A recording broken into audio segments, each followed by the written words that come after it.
In today's video, I am going to teach you how to find synthetic indices from Deriv on Tradingview. If you've ever searched for these instruments and felt unsure about what to type or which listing to pick, this walkthrough will make it clear and repeatable. Start by logging in to your Tradingview account so you have full access to search, charts, and tools. At the top left of the platform, find the symbol search field, the box with the magnifying glass. Click it to open the global search panel. In the search bar, type keywords that match Deriv's synthetic markets, such as volatility, boom, or crash. These terms surface the most common synthetic indices. You'll often see examples like volatility 75 index appear as you type. Next, refine what you are seeing so the results are more accurate. Use the derived filter in the search panel to narrow down instruments to the category that typically includes synthetic indices. This helps you avoid unrelated results and quickly lock onto the listings associated with Deriv. Now, look closely at the search results.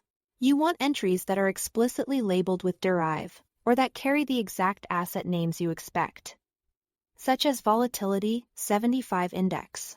Selecting the correct label matters because similar sounding instruments can exist from other sources. When in doubt, open the instrument's details to confirm the data source shows Deriv.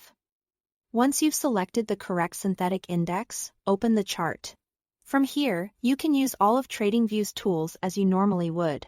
Add indicators like moving averages or RSI, apply drawing tools such as trend lines and Fibonacci retracements, and switch between timeframes to analyze structure and momentum. If you need to investigate different variations like volatility 25, 50 or 100, repeat the same search process and verify each symbol label before opening its chart. While some synthetic indices will appear directly in Tradingview's search, the most reliable way to see the complete lineup is to open the Deriv trading portal.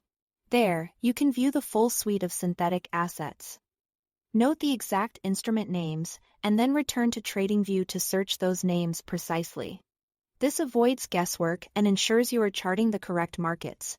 If a symbol doesn't appear right away, try a slightly different keyword such as switching between volatility, boom, or crash.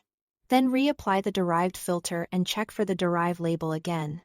With these steps, you'll consistently find the right synthetic indices and be ready to start analyzing them with your favorite Tradingview tools. That's all to it. Thanks for watching.